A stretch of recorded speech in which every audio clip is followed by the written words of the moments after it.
Hello, and welcome to Beyond COVID, a podcast and video series that explores how our legal system and social institutions are changing in a post-pandemic world. I am David Levi, director of the Bolch Judicial Institute and president of the American Law Institute. We had an election in November that was very different because of the pandemic. More Americans voted than ever before, which was quite amazing in the circumstances, and it was peaceful. Now we have seen an appalling, violent attack by a mob on the United States Congress, which was in the very process of tabulating the electoral college votes of that presidential election. What will be the legacy of this presidency and this belligerent president? Was the Trump presidency uniquely threatening to democratic values and institutions because of this president's unusual personality and ideology? Or are there other external forces or circumstances at work that might suggest a repeat of this dangerous experience in the future? Joining our discussion today are leading experts in history, law, and politics. David Kennedy is a Pulitzer Prize-winning historian and professor of history emeritus at Stanford University. Among his many accomplishments, he is the editor of the Oxford History of the United States. Daphna Renan is a professor of law at Harvard Law School. She served in the U.S. Department of Justice during the Obama administration. She studies the norms and legal constraints that apply to the president. Terry Moe is a professor of political science at Stanford University and a senior fellow at the Hoover Institution. He has written extensively on the presidency and is a co-author with William Howells of a new book, Presidents, Populism, and the Crisis of Democracy. Jack Goldsmith is a professor of law at Harvard, where he studies presidential power, terrorism, and international law. He served as Assistant Attorney General in the Office of Legal Counsel during the presidency of George W. Bush.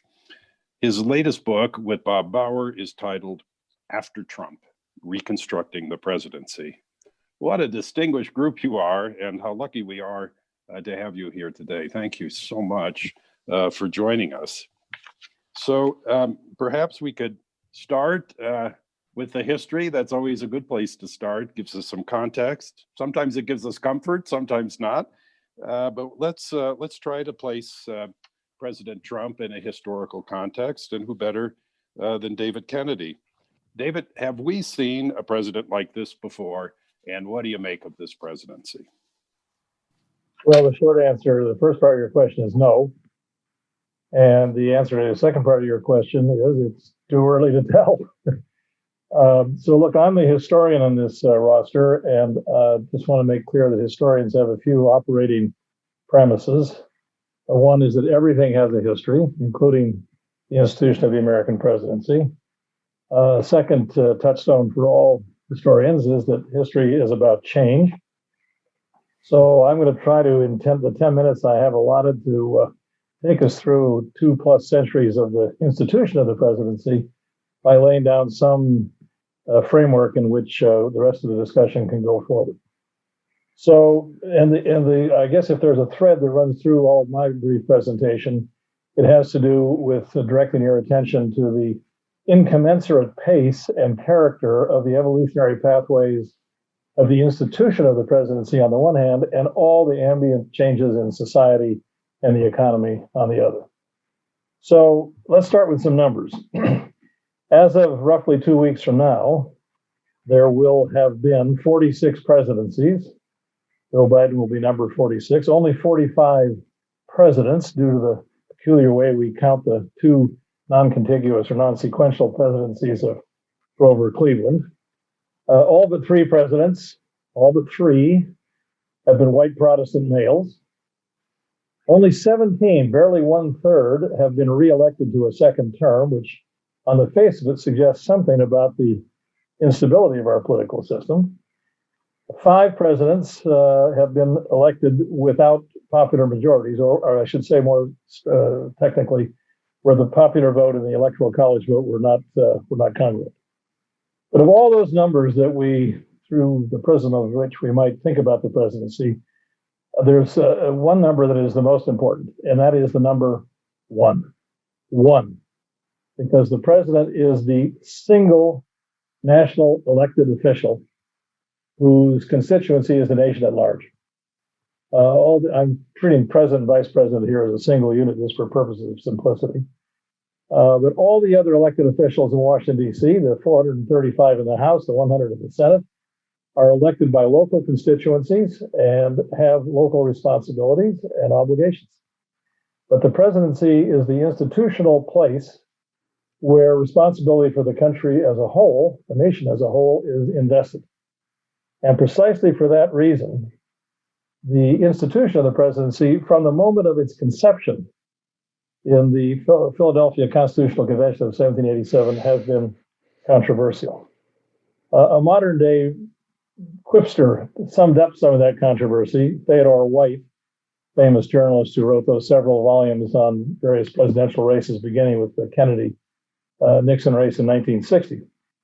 But Theodore White once summed up a lot of this controversy, 2 centuries worth, when he said that the supreme duty of the president is to protect us all from each other's congressmen. And again, it's a jocular way to put it, but it sums up a lot of this structural issue about the presidency. To repeat what I just said, the president is the one officer in our system with national responsibilities by definition, and the other 535 people in Washington, D.C. have some responsibility for the nation as a whole, to be sure, but really they are answerable to quite local, and I dare say, in many cases, parochial constituencies. So precisely because of this structural issue, the structural difficulty, the presidency has been controversial, to repeat, from the beginning. James Wilson, along with Alexander Hamilton, the 2 most prominent spokespeople for a strong executive in the Constitutional Convention in 1787, Wilson once said that nothing was more perplexing in that convention in 1787 than trying to figure out the method for choosing the president. And Madison's notes on the Constitutional Convention reaffirm that. Those of you who read them, a lot of ink was spilled and oxygen was consumed trying to figure out sort through the various proposals that were made for the election of the president. So Wilson and Hamilton supported a strong executive. You'll see here on the screen what Hamilton had to say in Federalist number 70 about a feeble executive implies a feeble execution of the government, and a government ill executed, whatever it may be in theory, must be in practice a bad government. A very robust statement of the desirability of having a strong executive. That's not exactly what we got, at least not in the early days of the presidency. I'm sure we'll have further discussion about how strong or not the presidency as an institution is today.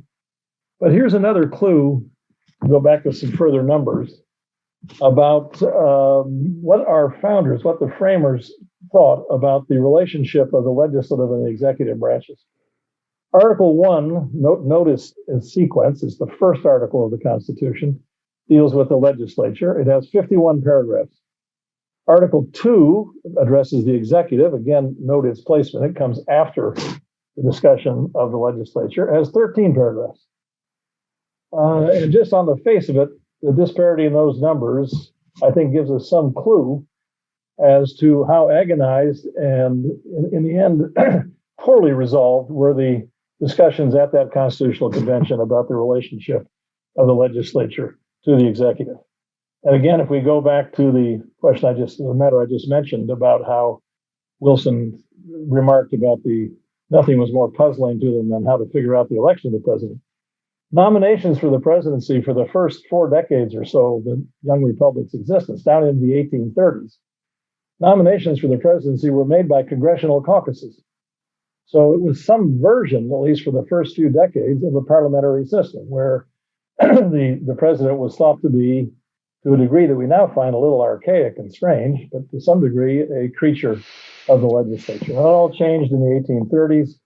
It changed, interestingly enough, the first convention that nominated a presidential candidate, which was something called the Anti-Masonic Party in 1831, a harbinger, it seems to me, of a theme that has surrounded the presidency and indeed our political culture generally for the last 2 centuries is that conventions were thought to be a way, nominating conventions for the presidency were thought to be a way to democratize the process, to deliver decision making into more hands than just those people in the Congress, and to let all who are affiliated with a party meet in convention and nominate a candidate. And conventions, right down to the present day, have been at least a formal way we've brought presidential candidates forward, although the last convention that went to a second ballot to nominate a presidential candidate was in 1952. The Democratic Convention took 2 ballots to get Adlai Stevenson nominated.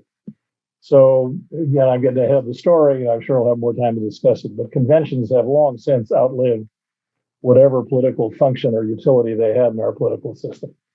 So I'm skipping through a lot of history here, but let me just go forward about a century almost from the founding convention to a doctoral thesis written by a young student at Johns Hopkins University, Woodrow Wilson, published as a book called Congressional Government, which was the first of several, it turns out, rather cogent and focused attacks.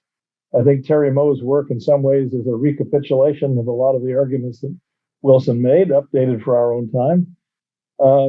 I think it's possible to read the title of Wilson's work, Congressional Government, as an oxymoron, that he thought Congress was incapable of coherent government, and he wanted more power invested in the executive. And he's famous for having said, among other things, the president is at liberty both in law and conscience to be as big a man as he can.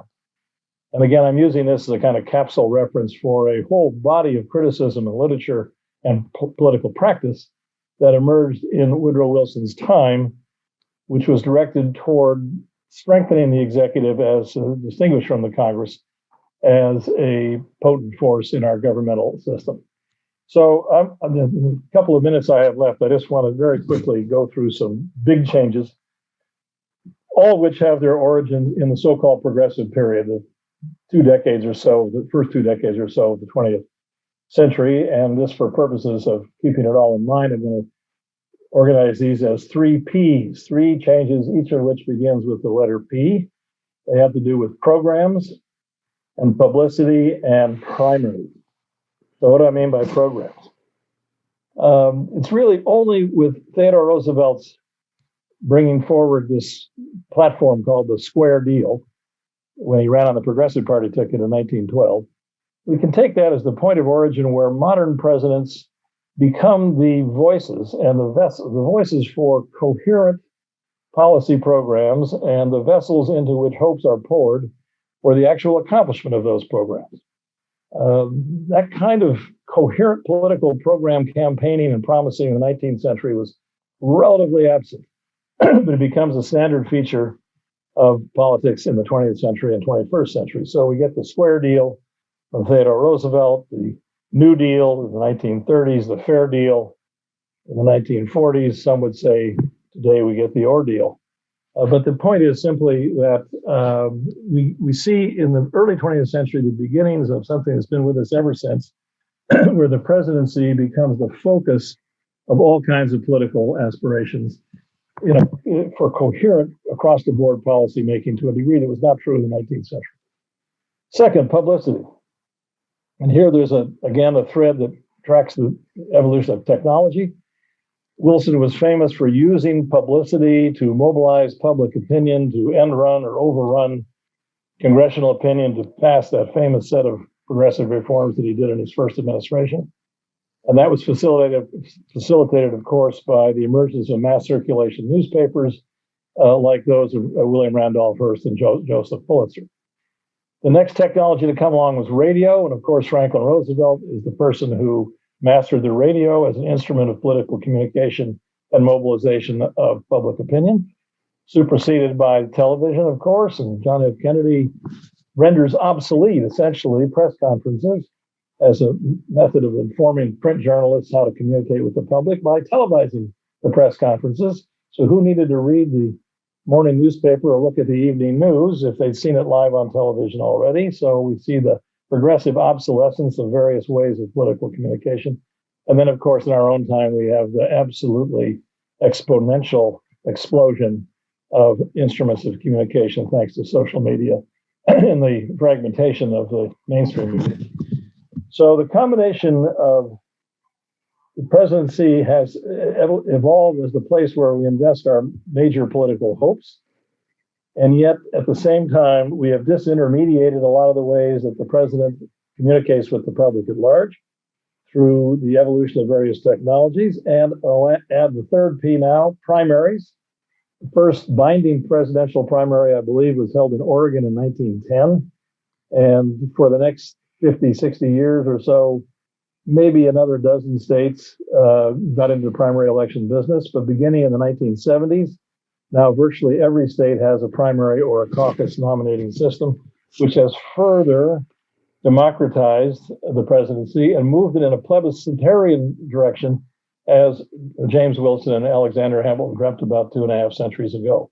So in an odd sense, we've come full circle back to the idea that the presidency should be the single most potent actor in our system and should be the creature of the people at large, not intermediating institutions like the press, the Fourth Estate, and the Congress itself. So that's a journey with what's the famous boots, the 10-league boots through 2 centuries worth of presidential history, and I'll yield the floor. Well, that was a great setup for us, and I think you've hit on many of the themes that we're gonna cover here today. Daphna, you've written about what you call the president's two bodies, drawing on a term that's often applied to the medieval king or kingship. This is the idea of the charismatic individual leader, a person, versus the office of the president or the presidency. And you've also written extensively about the norms that, at least before this president, have applied to the president and the presidency. So where do we go from here? Great. Thanks so much, David. And thanks so much to you and to the ALI and to the Bolch Judicial Institute for having us all together for this conversation.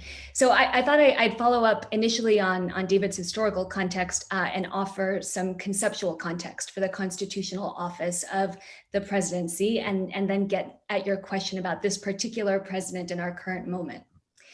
And my argument is that American constitutionalism consists of two quite foundational, quite conflictual, but ultimately interdependent understandings of the presidency. And that's what I've suggested we could think about as the president's two bodies. So on one view, the presidency, the office, is an individual. It's a he, maybe one day a she. And this understanding of presidential power is individualistic along 3 dimensions. It's personal, so the individual arrives in office with a particular set of ideological and political and moral commitments, and his constitutional obligation is to execute this particular vision of policy and governance. It's temporary or presentist, so the characteristics of the office are ephemeral. The commitments that one president makes shouldn't disable the governance and policy discretion of his successors. And it's singular or unitary. On the other view, the presidency is an institution, and this view is more impersonal, it's more permanent or at least indefinite, and it's composite. So as an institution, the constitutional office of the presidency is comprised of certain features. These are deliberative practices or norms, substantive commitments, institutional restraints that aren't fully within the control of any one occupant.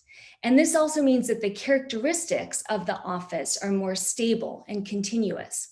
So internal practices and executive branch precedents that form under one incumbent continue to govern successors. And statutes enacted under one president are then defended in court by his successors. And it's composite or collective. So these other actors protect and even augment presidential power, even as they also entrench limits on the will of the sitting president. And ever since George Washington embodied the idea of an institution that was still in the making, we've had this deep tension, these competing impulses between a personal or charismatic president on the one hand and a more impersonal and deliberative presidency on the other. And as you say, these two understandings of the presidency, they have a prehistory in the doctrine of the king's two bodies, in recognizing the person of the king as distinct from the institution of kingship. the king's duality provided what we all know today was a crucial building block in the creation of the modern state. But there's also this unfinishedness, this kind of enduring inseparability to the two bodies that I think we see reenacted in different terms in the context of the US presidency. The two bodies plays a role in how we understand the legitimacy of presidential power by equivocating on the idea of the president. So the president means two different things. It has these two different bundles of attributes. And that makes it possible for constitutional and political argument to obscure ways in which each body creates some real unease by emphasizing attributes that inhere in the other body and by suggesting or implying that those attributes pertain to the constitutional president as a whole. Even as it obscures presidential power in this way, the two bodies is also constitutive of a presidential office that actually embodies aspects of each. So it orients practice toward these two intractable but ever-present impulses for what the constitutional office should actually entail. And we see across constitutional history and across constitutional law, different variants on the same basic tension or struggle.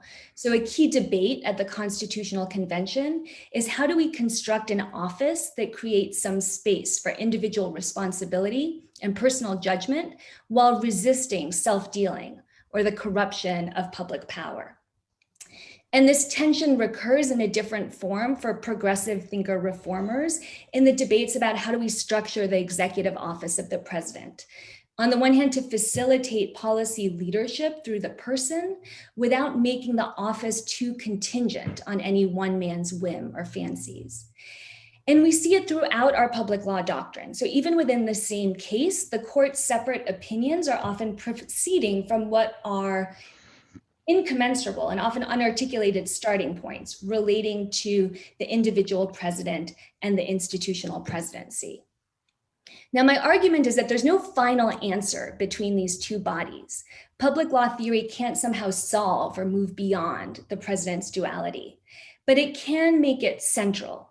And in doing that, we can better understand the nature of the problems and the structure of our disagreements and the constituted reality of the office. So if that's my conception of the presidential office, what does it mean for this particular president and our current moment? I'll offer a few thoughts. So at one level, I think Trump has tried to disrupt a longstanding precept when it comes to the duality, that some conceptual and constitutional space for the person's moral and policy leadership not collapse into the use of power for purely private gain. Ever since the framers debated term limits and presidential impeachment, the disagreement has been over how we institutionalize a space for personal judgment for charismatic leadership while resisting self-dealing or the use of public office for private ends. And Trump's insistence over and over again in his actions and his rhetoric that this is a distinction without a difference flies in the face of constitutional and political development over the centuries. At the same time, the Trump presidency brings into view some problematic developments of the duality if this continues to be a constitutional goal. So public law has become ever more protective of the personal charge of the president in controlling administration, even as there's this deep reluctance to adjudicate the personal responsibility of the president, and it takes different doctrinal forms. And the result is a potentially potent mix of personal control and personal impunity when it comes to presidential power. And I think that's a legal possibility that we've seen in some ways realized in the actions of the sitting president, and in some ways, a court starting to cabin this problem in its recent decisions. Relatedly, I think at the crux of the Trump presidency is what we might think of as a problem of acoustic separation with respect to the two bodies, or the separation between the anti-constitutional commitments that the incumbent as a human being conveys, so policy and furtherance of religious animus or retaliation for political dissent, and the official conduct that courts or Congress are expected to check. There's a danger for a working system of legal and political accountability in a president who can avow one thing as the person and then purport to do something different entirely as the institution. And I think one thing we've seen in the last couple of years is a court really coming to appreciate this danger, both for the legitimacy of the office of the president and also for the legitimacy of the court itself in ways that we might get into further in our discussion. And finally, I think the Trump presidency illuminates a more structural change if we think about it in relation to the king's two bodies. So with the king, there was the real person and the fictive immortal body. And this second body becomes a way for lawyers and for jurists to justify constitutionalism as a custodian of a perpetual public good. So an impersonal, even continuous public interest, in turn, is what creates a space for legal incursions on the mystical crown. It allows constitutionalism to check the personal power of the monarch. With the American presidency, the impersonal, the immortal body, it's become institutionalized. It's real. It's populated by thousands of individuals. But the fictive or mythical idea of sovereignty has become deeply personalized. Public law theory and doctrine justifies a profound reimagining of our national commitments every 4 years through the charismatic legitimacy of the president. And in that sense, the Trump presidency is really of a piece with a much more long-term development in the presidential office, even as it illuminates for us what happens when you take this vision to its quite horrifying extremes. Thanks. Thank you, Daphna. That was so interesting. And we've had we're getting a lot of good history here and structure.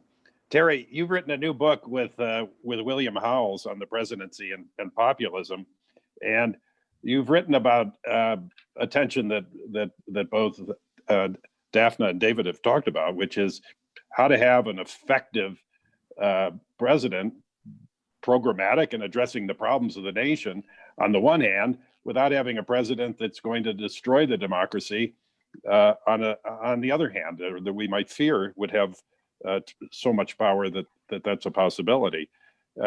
So how do we negotiate that tension?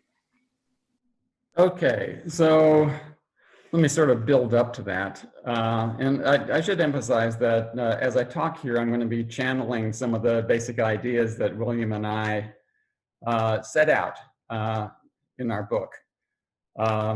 So look, when you first sort of gave us our charge for this presentation, you talked about whether what has happened over the last 4 years during the Trump administration is really due to Trump himself and his personality, or do like these bigger factors and what it all means for the future of American democracy. So let me start there. I think there's no doubt that Trump's personality, which is bizarre in many different ways, influences his behavior and has helped to explain some of the threat he poses to American democracy. But I also think it's important in general not to over-personalize politics and not to over-personalize the presidency.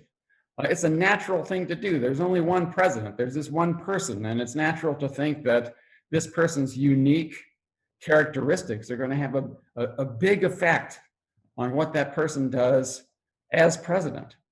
But that's often a mistake, and it completely misses the bigger picture of what's going on. And in particular, it misunderstands why we face a crisis of democracy in this country. So to see that, let's consider how Trump became president in the first place. His rise to power was propelled by white backlash to diversity, but also by disruptive socioeconomic forces, globalization, technological change, immigration, that brought economic harm and cultural anxiety to tens of millions of Americans. And these are serious problems that our government has for decades been entirely ineffective at dealing with. The result has been a surge of populist anger against the system, a system that just doesn't work for them in their view, and their support for a strong man who can attack that system, our democratic system, and get things done on his own, democracy be damned. And these are the conditions that Trump took advantage of in getting himself elected president. And these are the conditions that have shaped his populist, anti-democracy presidency. So the way to understand Trump is not simply as a bizarre personality. He's a populist demagogue. And he does what populist demagogues do. Across history and across nations, from Juan Perón to Huey Long to Viktor Orban to George Wallace, populist demagogues rely upon a very common playbook. They all do basically the same kinds of things. They embrace the role of strongman. Only I can fix it. That's what Trump said immediately. They attack democratic institutions, the media, the courts, the integrity of our electoral system. They lie and they wage war on the truth. They demonize the other, minorities, immigrants, foreigners, and they use them as scapegoats to blame for our country's problems. They threaten to put their opponents in jail. They purposely create anger, division, and grievance. Sound familiar? You know, these are all the things that Trump has been doing for 4 years, but the fact is they all do these kinds of things. These things are not unique to Trump. They're not just due to his personality. Why do all populist demagogues do these kinds of things? They do them because they work in stirring up populist support at a time of growing populist anger. It's a formula. It's a formula that works, and it's a formula that Trump has been following. This formula is dangerous to democracy, and populism itself is inevitably, ultimately, dangerous to democracy. So here's the big problem for the United States. Trump has been defeated, but his populist base, which is big and angry and anti-system and powerful, is still there. So are the disruptive socioeconomic forces, globalization, and all the rest that gave rise to that populist anger. Other populist leaders are going to come along and take advantage of all that. They will continue to wage war on democracy. Josh Hawley, Ted Cruz, and others are doing that right now, already, and it's just going to continue. So our crisis of democracy is not over just because Trump lost this election. So what can be done? The solution lies in having a government that can do a more effective job of meeting the needs and concerns of its people, but especially those people who are the most alienated. We need to win those people back. One way to pursue that is through new programs for immigration reform, for job training, healthcare, childcare, infrastructure, investment in rural communities, and so on. All of these things can help to diffuse some measure of the populist anger and win some people back. But more fundamentally, we need institutional reforms that will give our government a greater capacity for effective performance. Our government is inherently ineffective. It's ineffective for reasons that go back to the Constitution. You know, people don't like to hear this, but our Constitution was designed 230 years ago by people who had absolutely no idea about what a modern society would look like and the kinds of challenges a government would need to face, the kinds of problems it would need to solve. And what we need are modernizing reforms that can give us a government for modern times, that can take on modern problems. And for that, the presidency is the key. Presidents alone have a national focus, and they are obsessed with their legacies, right? They want to be great. And, Trump aside, the way to be great is to solve big, important national problems in ways that work, right? And that's why traditionally presidents have been champions of effective government. And this is the great promise of presidents. They can make government more effective. And we need to take advantage of that in our institutional reforms. Now, today, people think the lesson of the Trump years is that presidents need to be much more constrained. Well, that's true. Well, we do have reason to fear presidential power because it's very dangerous in authoritarian hands. Trump has shown that vividly time and again. So in our book, we propose some major constraints. Among them, drastic restrictions on the number of presidential appointments, certain insulations of the Department of Justice and intelligence agencies from direct, total presidential control, restricting the president's emergency powers, and totally eliminating the pardon power. But we can't just constrain presidents. If we tie presidents up in knots, what we're going to get is a less effective government. What the nation needs is effective government to diffuse the populist threat to democracy. And for that, we need to take advantage of the promise of the presidency, not just react to the fear. So how can we do that? Well, we can expand presidential power in careful, selective, non-dangerous ways. And the one big way that we propose in the book is universal fast track as a means of legislative decision-making. The way that would work is presidents would have the authority to craft legislative proposals, and because they are the champions of effective government, they would have incentives to craft coherent, intellectually well-justified proposals that actually promise to address effectively social problems. So they would craft proposals, they would send them down to Congress, and Congress would be required to vote up or down on those proposals without changing them.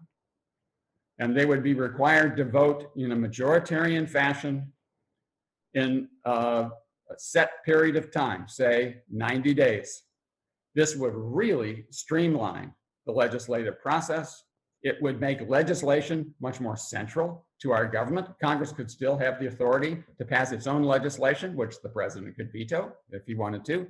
But universal fast track would really make a difference for the way our government functions.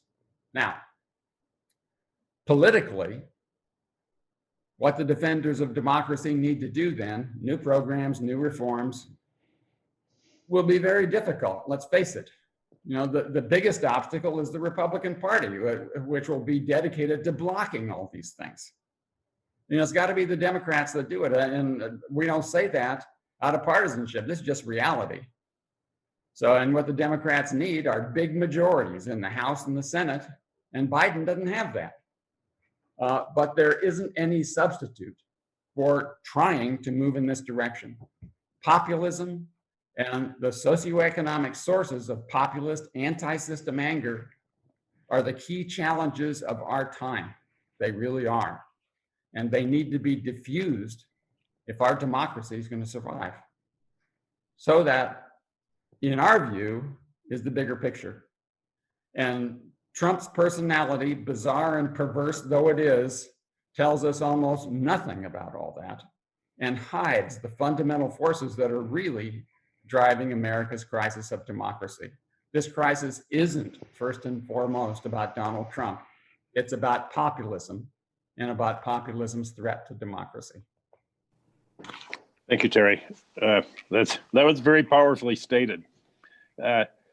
Jack, you've written from a different point of view as a government lawyer and as one of the top people thinking about the legal arrangements around the presidency and the departments. And you've written this new book with Bob Bauer called After Trump, and you propose a series of reforms to address some of the problems that we've talked about and that have become evident during the Trump presidency. And can you talk about your proposals and what you see as the most sort of critical things that we need to do?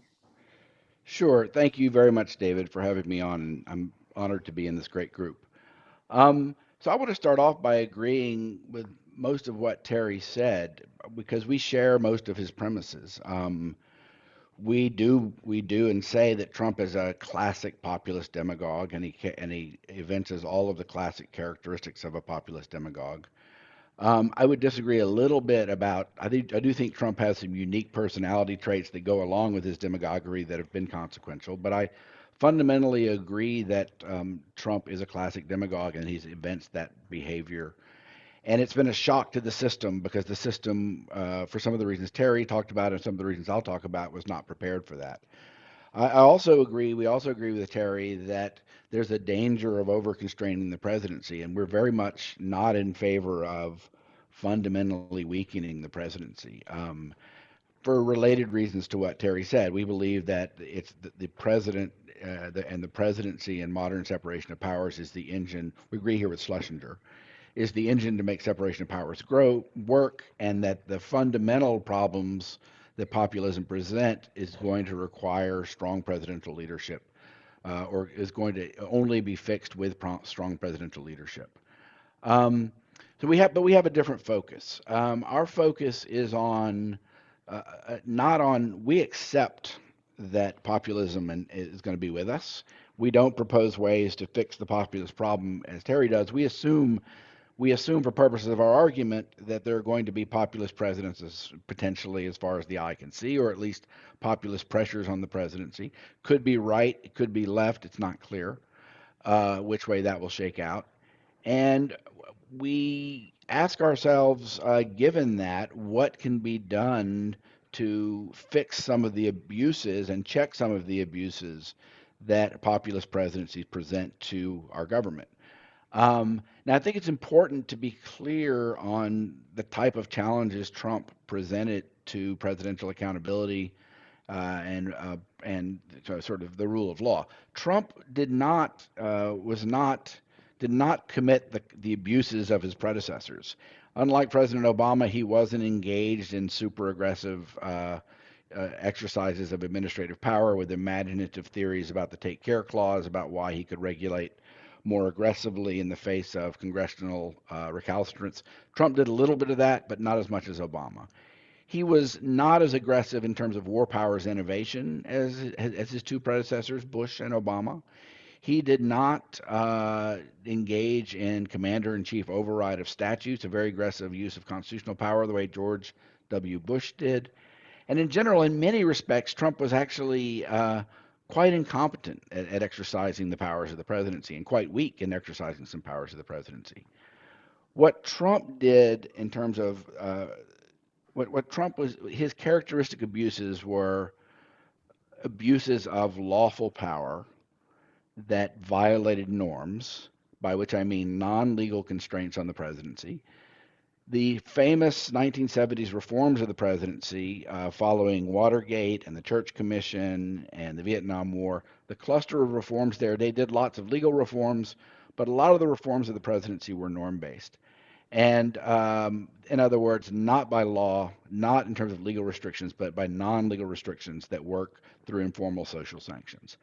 And these things were Trump just ran through these. And he did so in ways, and this is, Daphna talked about this, in ways that kind of mixed his public duties with his private self-interest. And these were his characteristic norm-breaking moves.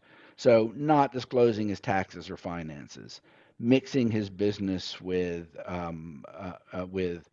profiting off his business and mixing that with public office, intervening in cases in the Justice Department to protect himself, urging the Justice Department to prosecute his political opponents, using control over diplomacy and law enforcement to nudge foreign powers to help him win the election, exercising the pardon of power in ways that are in some respects not unlike the extreme abuses of prior presidents, but in other ways far beyond what the prior presidents have done.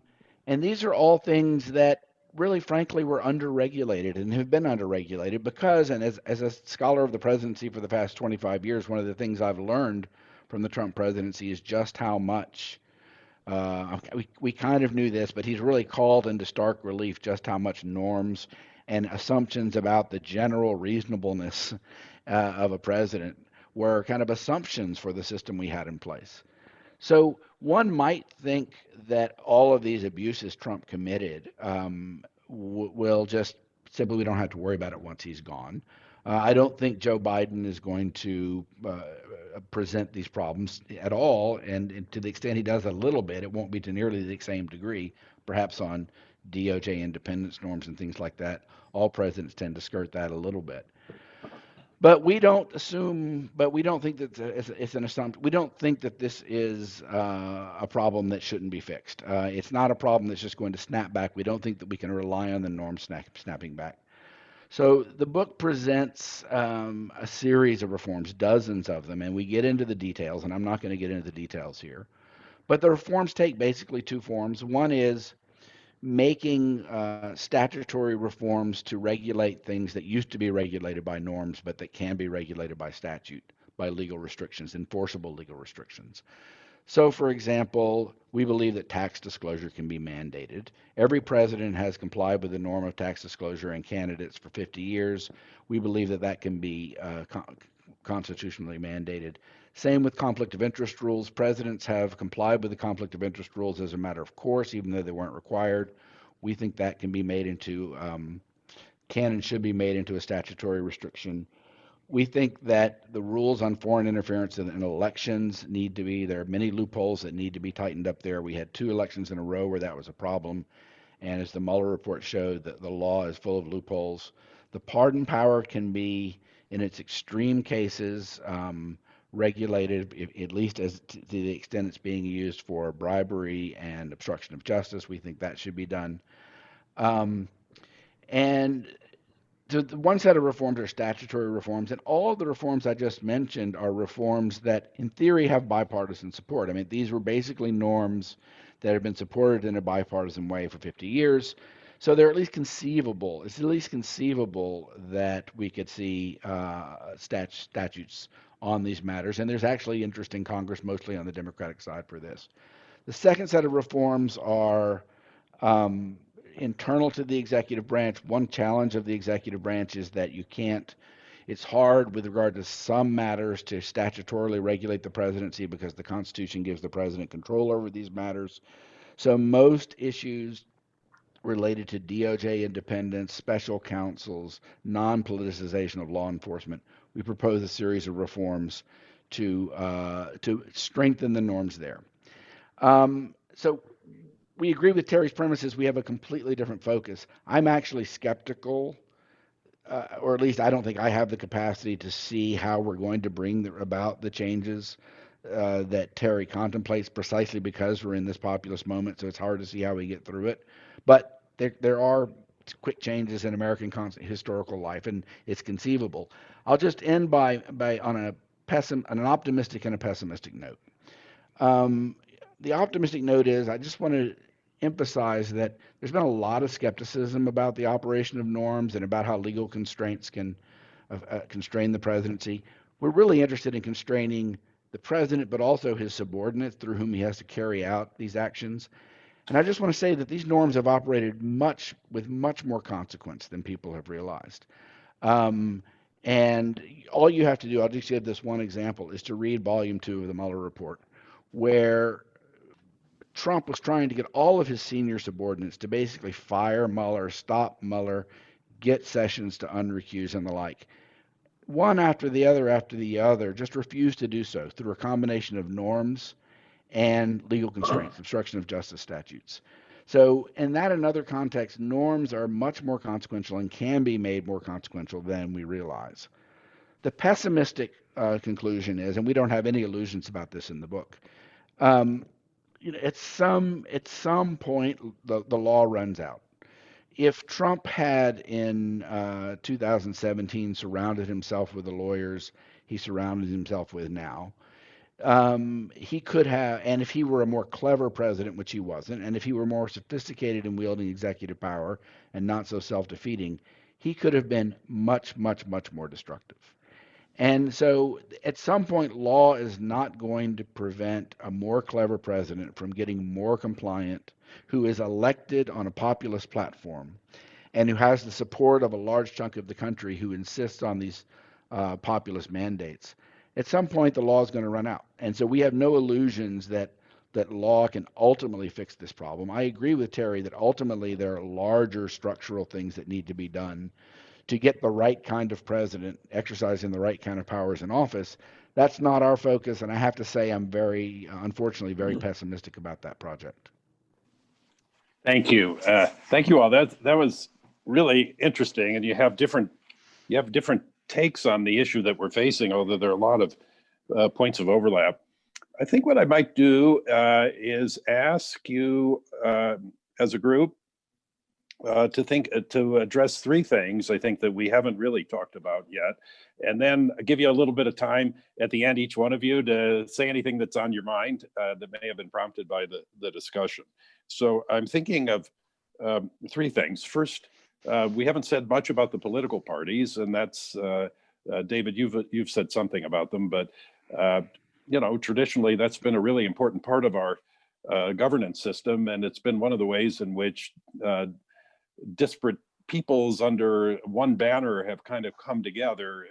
There's been a kind of a melding process through the parties. There were conservative Democrats and there were liberal Republicans, and maybe we don't see so much of that anymore, but let's talk about that. There's the phenomenon of the internet, I think, is important. And I know, Jack, you've done a lot of thinking about this, but this has opened up our public discourse to a lot of mischief, and it's difficult. And then could we talk a little bit about federalism? So some of us are seeing, in other contexts, just as an example, the state attorneys general have become a real force in this country in a way that they weren't, say, 10, 20 years ago. They're all very well organized now. They're organized in there's the Democratic attorney generals and the Republican attorney generals, and the states are big. A state like California, is a big state and can do a lot.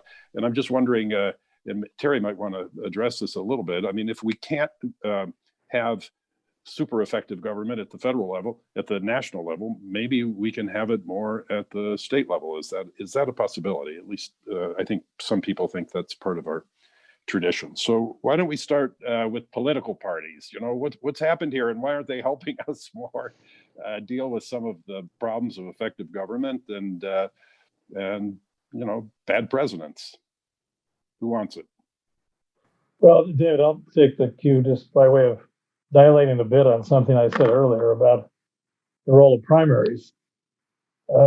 Primaries are an artifact, a relatively recent historical artifact in our political culture. And though I agree with others that demagogic populism is a familiar political style for centuries, and not only in this country, but in a lot of places, it seems to me that the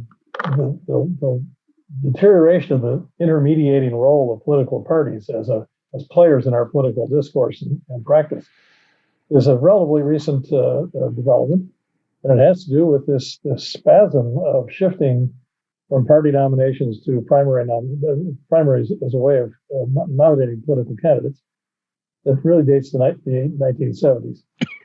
So if political parties, which have dubious, if any, constitutional standing, but if they were a version of a norm or a normative practice that channeled and guided and contained and made responsible political impulses of one sort or another, that function is seriously diminished in the last half century or so.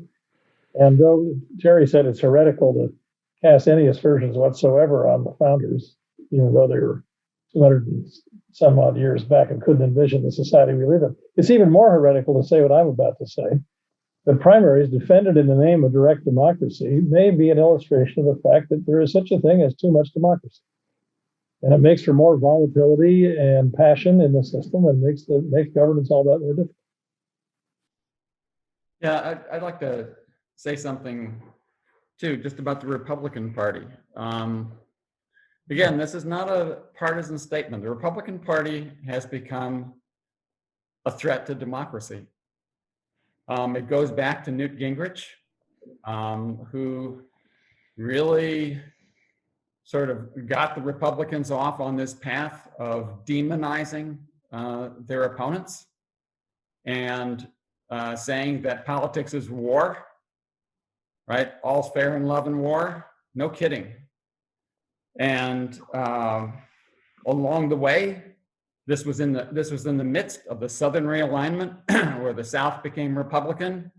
The South is very conservative. It's populated heavily by evangelical Christians. There are many people there who are racist. Not everyone, of course, but there are many. And this is a major part of the populist base of the Republican Party. And this base is ultimately anti-democratic. Plus, the Republicans face a demographic threat going forward, as this country is increasingly filled with minorities. Minorities are overtaking whites slowly but surely. There is a white backlash.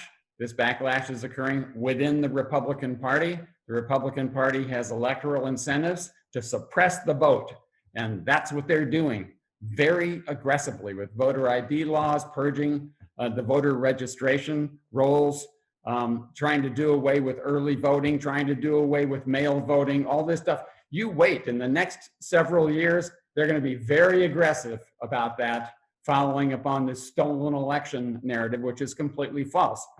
And so if you have a party in a two-party system that is itself threatened by democracy, is anti-democracy, that is a formula for taking democracy down. And that is a theme of the Levitsky and Ziblatt book, How Democracies Died, which I think is one of the best books on politics that's been written in recent times. Everybody should read that.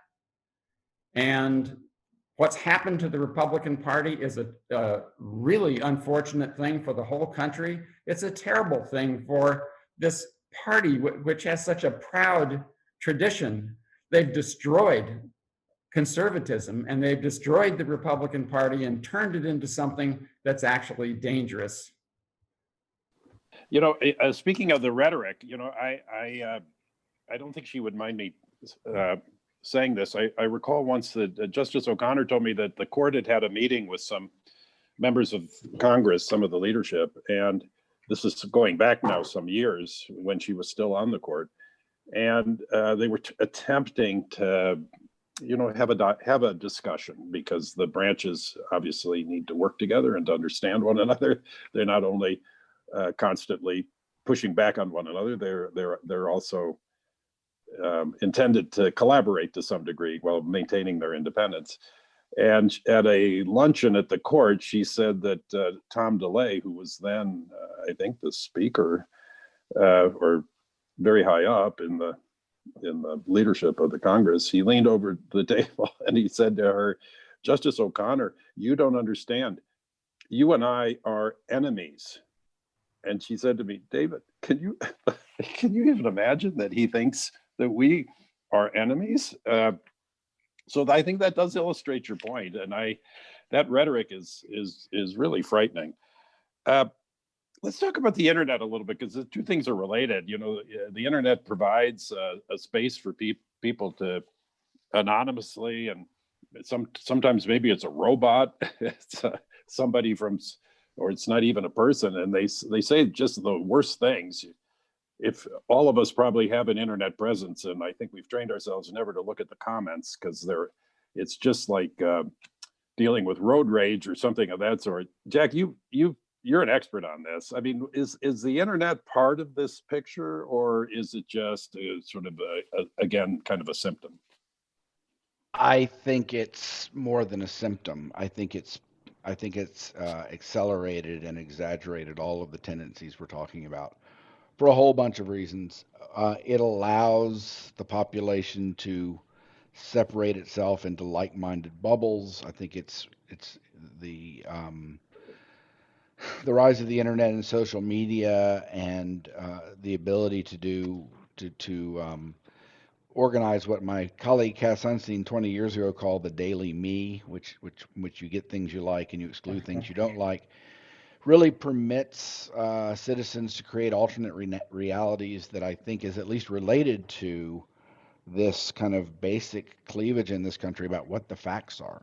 I mean, there's so much disagreement among different groups about what even reality looks like.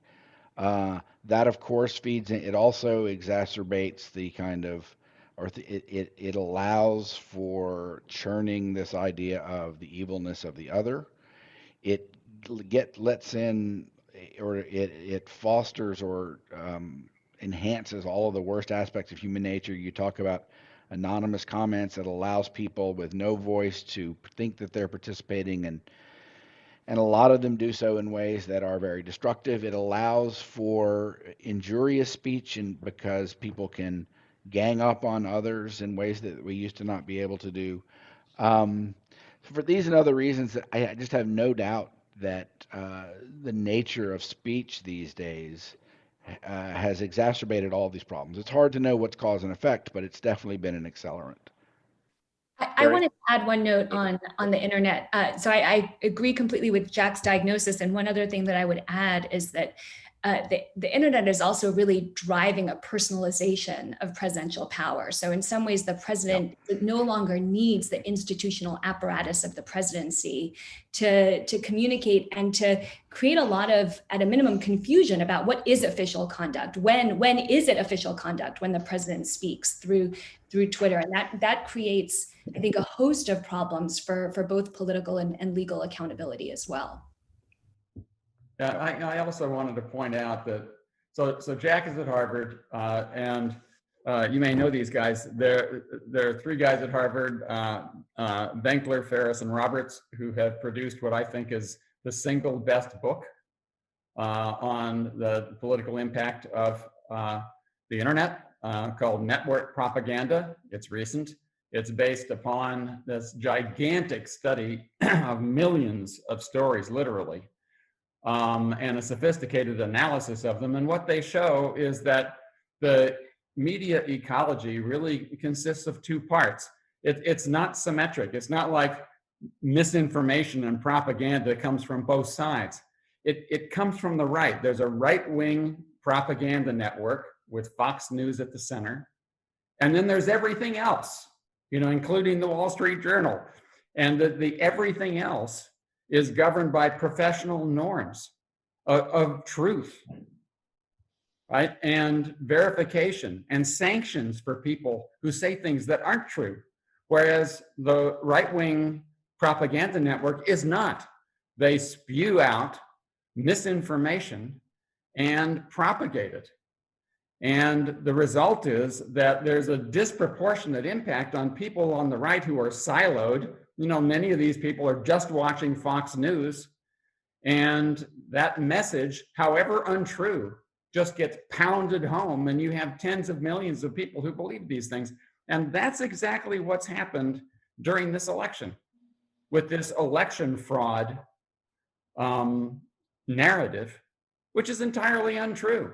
Yet 70% of Republicans believe it. Why is that? They're getting it from their political leaders, but also from Fox News and Newsmax and One America and all the others that make up the right-wing propaganda network. And so I think it's important for all of us to understand what this media ecology looks like, and not to sort of think, well, yeah, these things happen on both sides. They don't. There's a structure to it. And that structure is really devastating for democracy, because we have so many people who believe things that aren't true. And the war on truth is taking a toll on America. Let's turn to federalism. Is that one of the ways that we can we be a somewhat more effective in our governance in a way that perhaps people would accept if it were more closer to them at a lower level in what is now a very large and complicated society? David. Well, I'd say I agree with you emphasizing the word you used, somewhat. And as it happens, about 2 weeks ago, I sat through the day-long meeting of the Western Governors Association by Zoom, of course. And it was, at one level, it was really inspirational. These 17, actually 17 plus governors, because some of the Pacific Islands were represented as well. The spirit of mutual respect and regard and seeking for grounds for collaboration and so on was just palpable through the whole day long exercise. So at that level, it was, to repeat, it was quite inspirational. But if we think in the frame of how to make the institutions of governance commensurate with and scaled up to the character of the issues that we need governance for, the limits on federalism are obvious. No state can make monetary policy. States can't conduct either individually or in concert foreign policy. They're no good whatsoever, has just been demonstrated in coordinating public health policy in the face of a pandemic. And they can only do very limited things. Here in California, we think we've done a lot, but it's still, in a great scheme of things, very limited about climate change, which is the single greatest existential threat to us today. So I think we can wax rhapsodic about how governors have to govern and balance their budgets and they seek grounds for cooperation. That's all good. But the states are just not political vehicles commensurate with the kinds of issues that we need good governance for. So we're sort of at the witching hour. Why don't I kind of go around the room, so to speak? And Terry, I'll start with you. Parting reflections, any, it's always good to end with a little bit of optimism if we can. And I'll go ahead. Parting thoughts. Me? Optimism? I don't know that I can do that. Look, I think the reality is it's a wonderful thing, in my view, that Donald Trump lost this election. God help us if he had won. I think that we were on a downward slide. I don't know that American democracy could have survived 4 more years of Donald Trump. So we dodged a bullet, and that's great. But I do think that the path forward is very difficult because his populist base is still there. The problems that gave rise to that base are still there. And we need to have a government that can step up and help these people and reduce the populist anger. But what we have is a closely divided government that has a very difficult time acting and doing anything. And so I'm afraid that these conditions will continue. And as people get more and more frustrated with a government that can't act, it really just bolsters the populist case. So I don't look forward and see a lot of sunshine. Daphna. So, well, a couple thoughts. One is just, I think that both Terry and Jack have put on the table legislative visions of where to go if we're thinking about this reform project. And Terry's talked about the substantive kind of programmatic policies that need to occur. And Jack's talked about reforming the office of the presidency. And I would put a third bucket on the table that in some ways I think should be at the forefront of where legislative priorities go. And that's democracy reform and voting rights reform, because I think part of the problem is a real broken system of democracy that is not letting the issues where there is common bond really drive the agenda of American government. So in some ways, where I would like to see Congress exercising its political capital is on democracy reform and voting rights reform. And I think that will rebound to the problems of the presidency that we've been talking about as well. Jack? So I'll try to say something optimistic, perhaps not going forward, but about the last 4 years. Look, I've just written a 420-page book about how bad Donald Trump was and how much we need to fix things. But I think it's really worth reflecting about how well the system held up.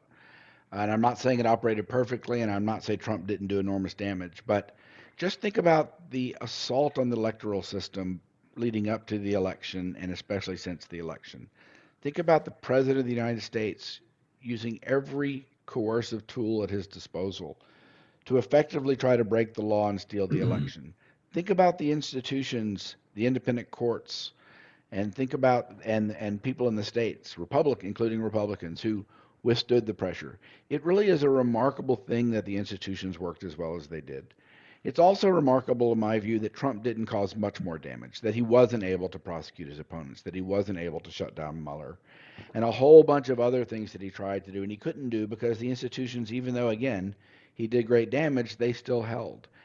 And so I don't know, that doesn't give me optimism for the future, but I don't think we should be entirely pessimistic about our constitutional system and how well it's worked in the face of what has been literally the greatest stress test it's ever experienced, in my judgment, outside of something like World War II. David. Well, I'm going to give my last word to the greatest of all American historians, Henry Adams. And Daphne, you made me think of this as you were speaking. He wrote, I'm quoting from him here, the great object of terror and suspicion to the people of the 13 provinces was power. Not merely power in the hands of a president or a prince, of one assembly or several, of many citizens or few, but power in the abstract, wherever it existed and under whatever form it was known. So if you go back to those notes on the Constitutional Convention, among the phrases that you'll encounter repeatedly, whenever people like Wilson and Hamilton advocated for a more robust executive, they were taunted with the notion that they were advocating, or if they were successful, they would give birth to what was called the fetus of monarchy. Now, that's just a rhetorical rendition of that fear that Adams is talking about power concentrated any place. So go back to notion of the fetus of monarchy, and Daphne, thinking about your two-body problem and how it comes from the tradition of two bodies of the king. How about, Terry, if we could somehow cultivate let's say a pubescent monarchy, or maybe even adolescent monarchy? No more than that, not a full-blown monarchy, but something that actually concentrated more effective power in a way where it could be responsibly used. Well, thank you all very much. I'll just say in parting, I'm an optimist. I think that's maybe more based on my own personality than anything else. But I will say that for almost 20 years, I was a U.S. district judge in the Eastern District of California, and had the opportunity to pick a lot of jurors over the years. And when you have that opportunity just to have a dialogue with everyday Americans chosen at random from the Central Valley, you hear a lot of inspirational stories from people about how they're living their lives and taking care of their parents or their children or other people. And it's extremely moving.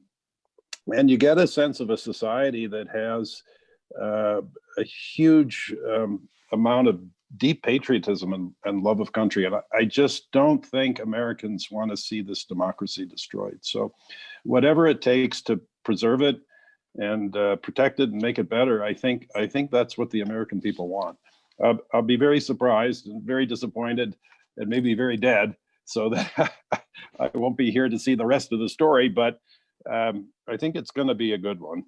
But we'll just have to see. Anyway, I'm optimistic today. Yesterday wasn't so great, but today seems like a better day. Thank you. You're also thoughtful. I think anybody listening to the four of you has to give some consideration to the fact that our great universities and some of our institutions are just so magnificent, and that maybe out of these places, focusing on these problems that I think are solvable. We're not facing slavery right now. We have problems, but they're not of that magnitude, actually.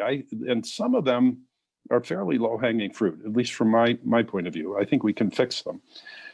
This has been Beyond COVID, produced by the Bolch Judicial Institute at Duke Law School and the American Law Institute. We've just had a wonderful discussion here today. I'm David Levy. Thanks for joining us.